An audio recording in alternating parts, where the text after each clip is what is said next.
In this video, I am taking the new Dyson B11 cordless vacuum and comparing it with its previous model, the Dyson V10, along with letting you know the difference between the Dyson B11 Torque versus the Dyson B11 Animal. Right now, I'm holding the Animal. I'm reviewing this Dyson vacuum just from the perspective of a Dyson owner. If you're looking for more of a scientific or comprehensive review, I highly recommend a channel called Vacuum Wars. They did a new video all about the Dyson B11, so I'll go ahead and link that below in case you're interested. There are a few key differences in the Dyson B11 versus the B10, and that includes a much longer battery life, 20% more suction power, the new display screen, along with the new technology where the head adjusts knowing whether you're on carpet or hardwood floor automatically. And let me tell you in short that it's amazing. I think overall that the B11 is way better than the B10 ever was. I highly recommend it, and this is going to replace my upright. So let's go ahead and dive into the details. The Dyson B11 comes in two different models, the Torque and the Animal, like I said before. Now the technology in both the vacuums are exactly the same, but I will get into the subtle differences as we go along. Let's first talk about the new LCD display screen. In both the Animal and the Torque, you can toggle between the Boost, Auto, and Eco mode, and this is basically for their high, medium, and low settings. And you have a battery display on both of the LCD screens as well. Now here is where the two different kinds of Dyson vary the most, and that is because the Animal, you just have an indicator of about how much battery that you have left, and it goes down as you use up the battery life. However, in the Torque, it tells you exactly the amount of time you have left based on the mode that you have it in, because the battery life does vary depending on what mode you are in. And so that is where the biggest difference is between the V11 Torque and the V11 Animal. Both screens also show you whether or not you need to replace the filter. I also keep mine on the auto mode the most, but I'll talk more about that later. One of the biggest differences between the Dyson B11 and the Dyson B10 is the new technology in the Swivel Head that automatically adjusts knowing whether you're on carpet versus hardwood floors. This works flawlessly. So the way it works is as soon as the head gets on carpet, it can sense it and the brush starts spinning faster and the suction power increases a little bit. This gives a very thorough clean to your carpets. Now, I don't have a shag carpet or anything, but I am very impressed with the way that it's cleaned my carpet. It really cleans it as good or better than my 2014 Dyson upright vacuum. And then as soon as it gets back on the hardwood floors, the brush head slows down and the suction goes back to normal. I love this because in the V10, because the brush head spun a little bit faster on the hardwood floors, the little bits that I was trying to pick up just went flying across the room because the brush spins so fast. So I really love in the V11 that I don't have that problem at all. All in all, the suction in the Dyson B11 is 20% greater than the Dyson V10, and I found that to be absolutely the case in all three settings. I'm pretty sure that the Dyson B11's ability to adjust on carpet versus hardwood floors is only in the auto mode, and I haven't like read that or looked that up. I'm only doing that based off of the experience that I've used vacuuming with the Dyson B11. So the Eco mode, I didn't notice the difference, it shifting from the hardwood to the carpet, and the Boost mode, I didn't notice the difference either. Now I mostly keep it on the auto because that is where it does transition from the hardwood to the carpets flawlessly. However, the Eco mode I found does a very good job cleaning my hardwood floors.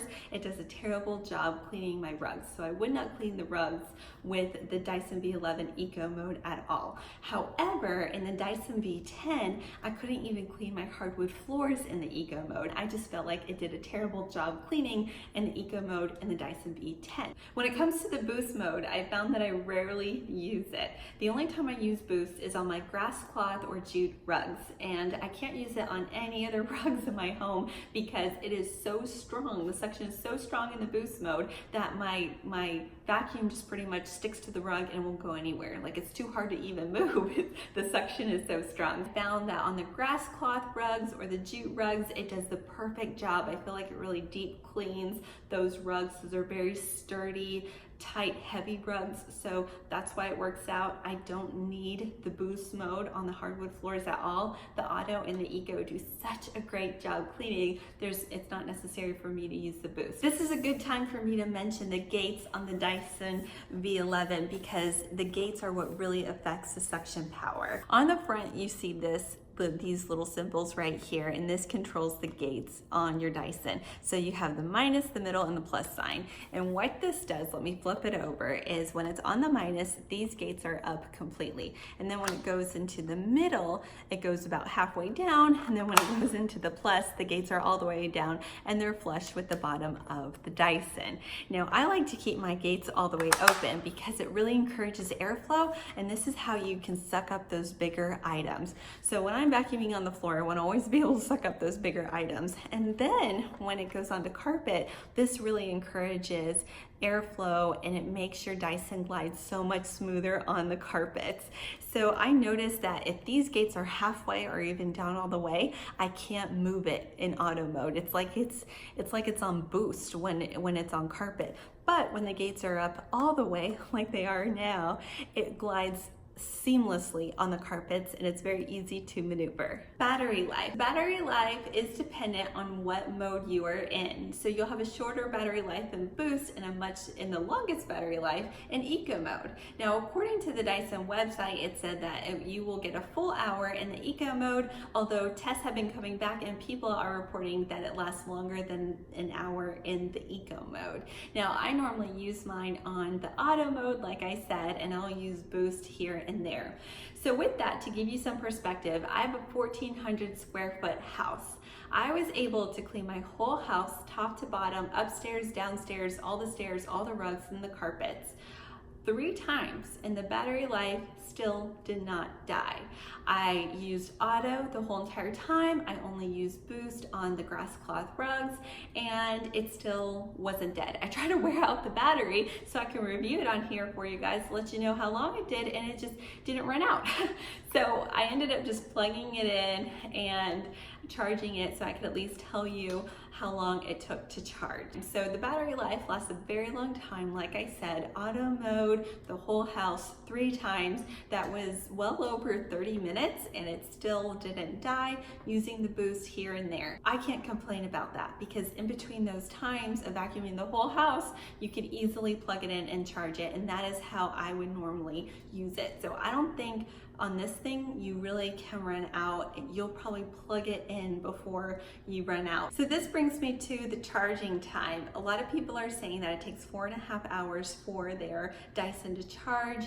I would say that's true with me. It took about 3 to 4.5 hours, and I say that because again my Dyson wasn't completely dead before when I plugged it in. So I plugged it in at 12:30 and by 3:30 it was fully charged. I think it was fully charged before then, but that's when I came back to check it. So the Dyson V11 does take longer than the Dyson V10 did to charge according to the test results. But like I said, I didn't personally thoroughly test this myself.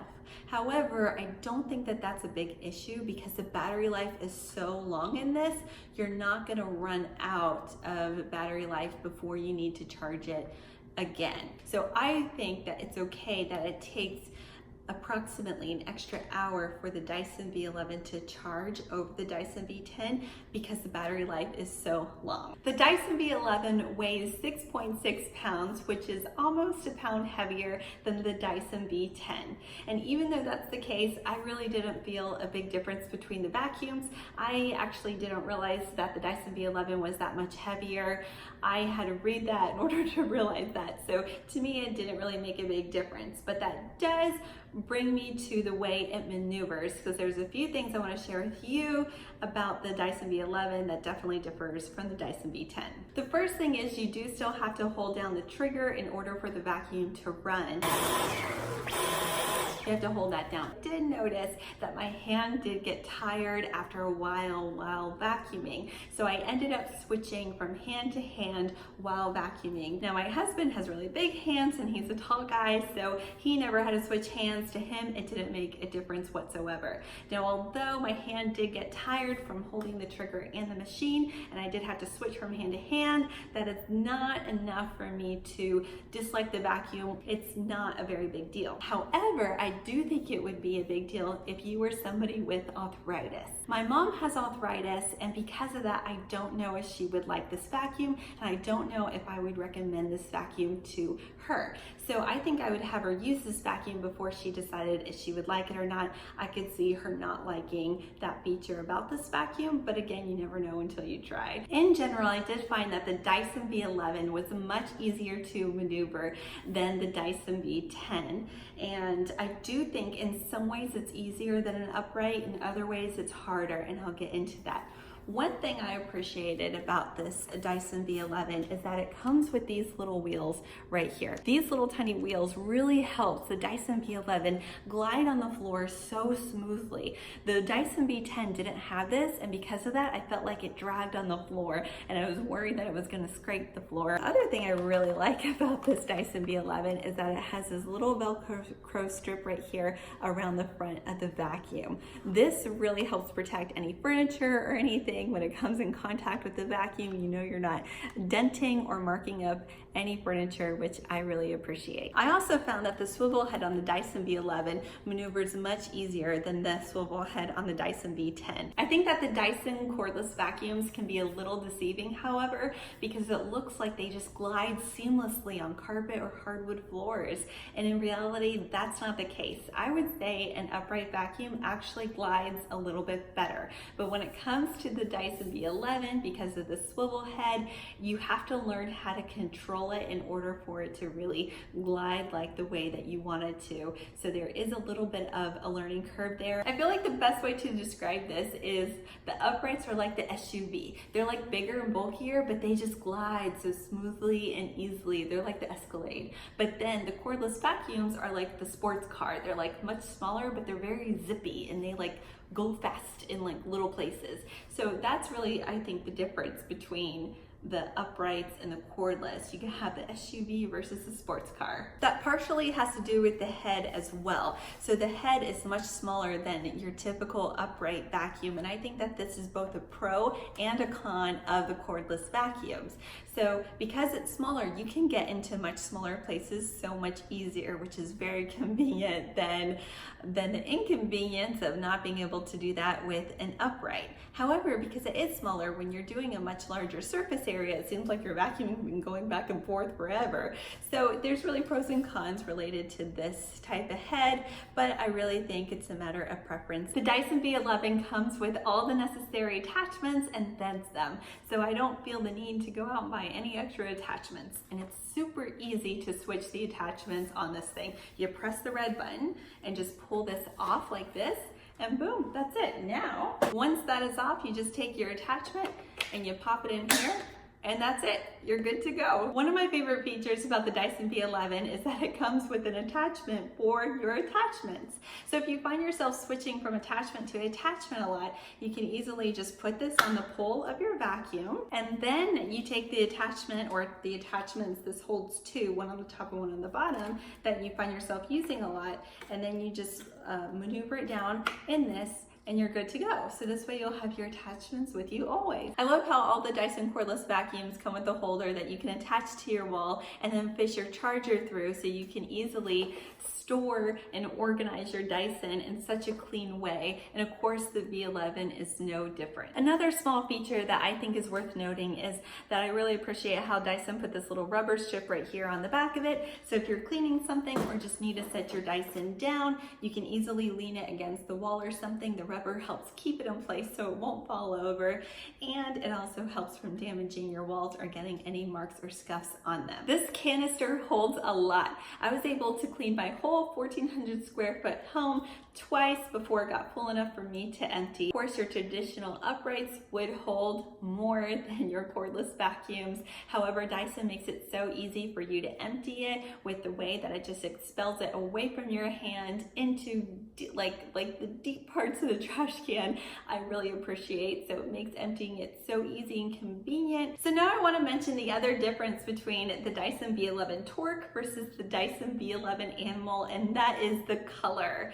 So the Dyson B11 Animal comes in this purple color, and the Dyson B11 Torque comes in a really pretty blue and copper color. So other than the color, the only other difference is the display screens. The Torque, remember, it tells you exactly how much time you have left in each mode, versus the Dyson B11 Animal just shows you the display of how much battery power you have left, but doesn't give you a time. So that brings me to the price differences. So the only differences are the time of the battery and the color. So what's the price? Well, the price on the Dyson B11 Animal is $5.99, and the price on the B11 Torque is $6.99. Now, it's interesting because right now the Dyson V10 is also $5.99. However, it's currently marked down everywhere for $5.49, and I think that they're going to end up permanently reducing that probably in the near future to $5.49 because this came out. But right now, technically, even though the Dyson V10 is on sale, they are the same price because the full price of that one is also $5.99.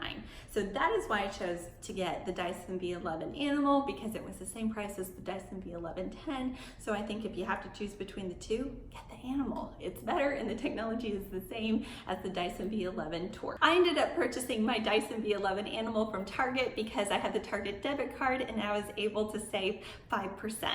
Unfortunately, Bed Bath & Beyond, their 20% off coupon doesn't work on Dysons, which is so sad. All in all, the new Dyson B11 cordless vacuums have 20% more suction power, which is very noticeable, a super long battery life, a really cool LCD screen where you could switch modes and you know approximately how much battery life that you have left, along with the ability to automatically change from carpet to hardwood floors, making your vacuum experience much easier and very thorough. So like I said, if you want a more comprehensive, extensive, and scientific review, go check out Vacuum Wars video. I'll link them below and at the end of this video. So I hope you guys enjoy your new Dyson vacuum, and I hope that you enjoyed this video. Bye guys.